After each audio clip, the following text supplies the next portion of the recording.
જૂનાગઢના કેશોદમાં મધ્યરાત્રિ આગની ઘટના બની છે। સમાચાર સામે આવી રહ્યા છે। આગની ઘટના બની હતી। આ સાથે જ કેશોદના આંબાવાડીમાં કાપડની દુકાનમાં અચાનક આગ લાગી। શિવજી જીન્સ વર્લ્ડ નામની દુકાનમાં આગ લાગતા અફરાતફરી મચી। પીજીવીસીએલ અને ફાયરની ટીમ ઘટના સ્થળ પર પહોંચી હતી। પીજીવીસીએલની ટીમે વીજ પ્રવાહ બંધ કર્યો, જે બાદ ફાયર વિભાગે આગ પર કાબુ મેળવ્યો। ફાયર વિભાગ દ્વારા પાણીનો મારો ચલાવી આગ બુઝાવવાની કામગીરી કરવામાં આવી હતી। ઘટના પગલે લોકોના ટોળા એકઠા થયા હતા। કેશોદના આંબાવાડીમાં કાપડની દુકાનમાં આગ લાગી। આગ લાગવાનું કારણ અકબંધ જાણવા મળેલ છે।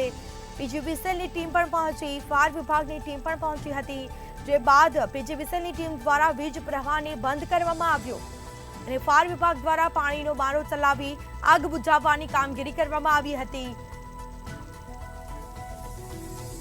વધુ વિગતો સાથે સંવાદદાતા ચેતન પરમાર ફોન લાઈન પર જોડાઈ ગયા છે। જી, જૂનાગઢના કેશોદમાં મધ્યરાત્રિએ આગની ઘટના બની અને જે બાદ ફાયર વિભાગને પણ જાણ કરવામાં આવી હતી। શું છે સમગ્ર મામલો?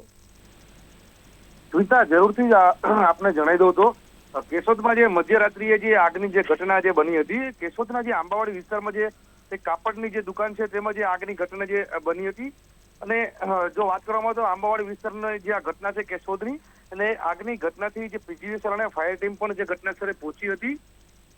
અને જો આ આગની વાત કરવામાં આવે તો જે આગ જે લાગી હતી, જે શ્રીનાથજી ટાવરમાં જે આવેલા શિવજી જીન્સ જે વર્લ્ડ નામની એક દુકાન છે તેમાં જે આગ લાગતા જે અફરાતફરીનો જે માહોલ સર્જાયો હતો અને જે સતત 2.5 કલાક સુધી જે આગે જે મારો ચલાવ્યો હતો અને ફાયર ટીમે દ્વારા જે આગને જે કાબુમાં લેવાના જે પ્રયાસો કરવામાં આવ્યા હતા અને જે દુકાનમાં હવા ન પ્રવેશતા જે આગનું જે વધુ ગુમરામણથી જે ધુમાડાના જે ગોટા ઉડ્યા હતા ને લોકો જે મોટી સંખ્યામાં જે ટોળા વળીને જોવા પડ્યા હતા। અને બીજી તરફ જે આગે જે વિકરાળ સ્વરૂપ ધારણ કરે તે પહેલા જે આગ પર કાબુ જે 2.5 કલાક બાદ જે મેળવવામાં આવ્યું હતું અને હાલ કોઈ જાનહાનિ થઈ નથી। જી સ્મિતા। જી બિલકુલ, જે તમામ જાણકારી આપવા બદલ આપનો આભાર।